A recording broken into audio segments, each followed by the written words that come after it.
Alors Maurane, est-ce que tu as trouvé des sorties intéressantes à faire dans les environs? Évidemment Margot, sortez vos agendas parce que le week-end promet d'être musical. Alors samedi soir, la saison culturelle de Sarreguemines se poursuit avec un concert du Quatuor Breaking Bass. Ce sont 4 contrebassistes de l'Orchestre Philharmonique de Strasbourg qui vous plongeront dans un monde sonore inédit. C'est à 20 h à l'auditorium du Casino, tarif 10 €. Vous pouvez acheter vos billets en ligne directement sur le site internet de la ville. Samedi, toujours un autre concert est prévu, mais cette fois à la Halle Verrière de Meisenthal. Suzanne se produira sur la scène de la Boîte Noire, conteuse d'histoires vraies sur fond de musique électro. Elle a été récompensée aux Victoires de la musique en 2020 et elle a aussi été nommée dans la catégorie artiste féminine aux Victoires de la musique 2021. Ouverture des portes à 20 h et tarif en prévente 24 €. Et dimanche, en attendant Noël, les chorales du parc de Sarreguemines et Saint-Michel de Neufgrange vous donnent rendez-vous à 16 h à l'église Saint-Michel de Neufgrange. Au programme, une sélection d'œuvres qui racontent l'histoire de Noël.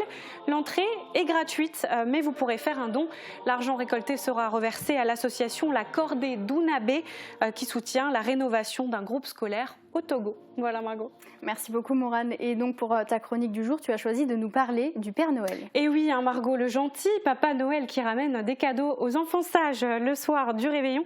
Alors sais-tu d'où vient la légende du Père Noël, Margot? J'ai cru comprendre qu'elle venait du Saint-Nicolas. Et oui, alors on le remarque dans son apparence déjà. Oula. Non. Alors effectivement, je crois que c'est pas la bonne photo. C'était pas ça. Ouais. Je comprends pas. Ah, la régie. Arrêtez de fouiller mon cloud, s'il vous plaît. Merci beaucoup. Alors voilà, comme je le disais, on le remarque dans son apparence. Donc la barbe blanche, comme celle du Saint-Nicolas, le manteau rouge, comme celle du Saint-Nicolas. Alors le Père Noël, lui, se balade avec son renne. Le Père Noël, pardon, se balade avec son renne. Le Saint-Nicolas avec son âne. Oui, plutôt dans ce sens-là. Voilà. Et puis aussi son nom, en fait, dans certains pays, le Père Noël, on l'appelle Santa Claus. Claus qui vient de Niklaus, Nicolaus, Nicolas, Saint-Nicolas, tout se recoupe, voilà. Le fameux Santa Claus, évidemment. D'ailleurs, je crois qu'il vit au pôle Nord, le Père Noël. Alors oui, le pôle Nord, c'est vaste. En fait, selon la légende, il vivrait en Laponie, donc c'est au nord de la Finlande, et plus précisément dans le village de Rovaniemi. Alors c'est la capitale de la Laponie finlandaise. Et est-ce que tu savais, Margot, qu'il existe réellement un village du Père Noël? Non, c'est pas vrai. Je t'assure. Alors ça s'appelle le Santa Claus Village. On le voit ici. En fait, c'est un parc à thème de Noël qui est situé en fait dans la banlieue de Rovaniemi, où l'on peut rencontrer le Père Noël et ses lutins, on peut caresser ses reines et on peut aussi visiter la maison de la Mère Noël. Alors c'est assez incroyable. Moi, si on m'avait dit petite, qu'est-ce que tu veux faire comme métier plus tard, j'aurais dit je vais devenir lutin du Père Noël là-bas.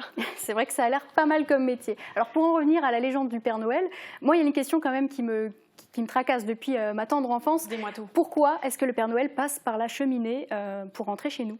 Eh bien parce qu'il est trop feignant pour passer par la porte, comme tout être humain civilisé.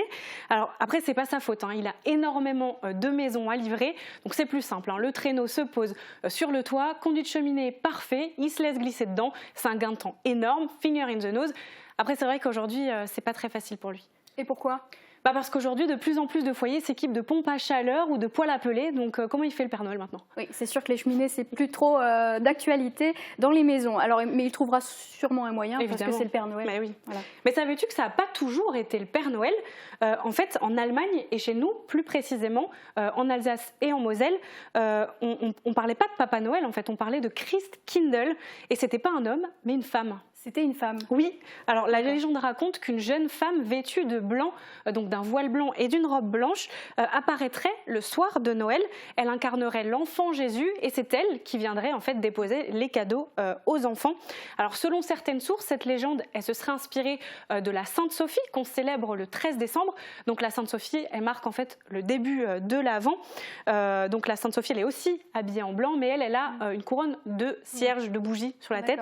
Pas du tout dangereux, voilà. Mais en tout cas, moi, si je devais voir arriver une femme en blanc le soir de Noël, je flipperais un petit peu. Je préfère largement voir le Père Noël avec sa jolie fourrure et sa jolie barbe. Effectivement, moi aussi. Merci beaucoup, Maurane. Sous le sapin. Et celui-là, j'imagine que tu aimerais bien le recevoir aussi en cadeau.